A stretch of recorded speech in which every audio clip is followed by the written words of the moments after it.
Hello everyone, welcome back to our channel and welcome back to this update video.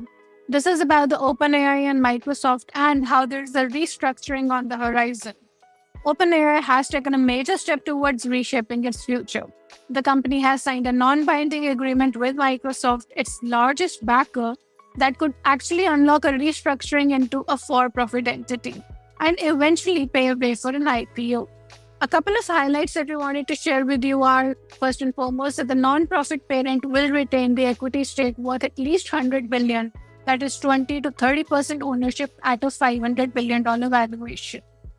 Microsoft is expected to hold around 30% valued at roughly $170 billion. The plan involves converting a subsidiary into a public benefit corporation, while the non-profit maintains the ultimate control. The final terms, including Microsoft's access to IP, revenue sharing, and cloud exclusivity, are expected to be discussed by the year's end. With 700 million weekly users, OpenAI's growth demands significant new capital. The restructuring aims to balance investor interests with that of the non-profit mission. Now, at the same time, challenges do remain. Approval in Delaware and California, lawsuits from Elon Musk, and mounting scrutiny over AI safety.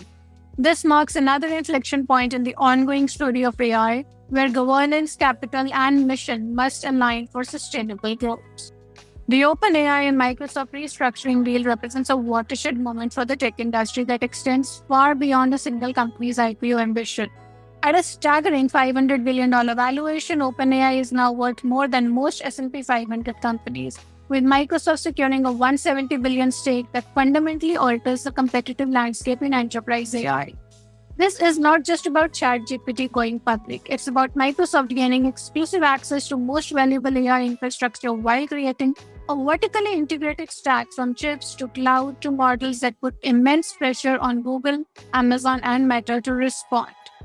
The deal also establishes a new playbook for the AI startups navigating the tension between mission-driven origins and investor returns, showing how to retain non-profit oversight while assessing the massive capital pools needed for AI development at scale. Perhaps most significantly, the $13 billion plus that Microsoft has invested, which sets a new baseline for AI arms race, forcing competitors to match the unprecedented funding levels or risk falling behind in what's becoming the defining technology battle of our time. With regulatory scrutiny intensifying and legal challenges also mounting, this restructuring will likely determine whether AI development remains distributed across multiple players or it becomes concentrated in the hands of a few tech giants with deepest pockets. Now that's all that we wanted to share with you in this update video. Stay tuned in for the next one.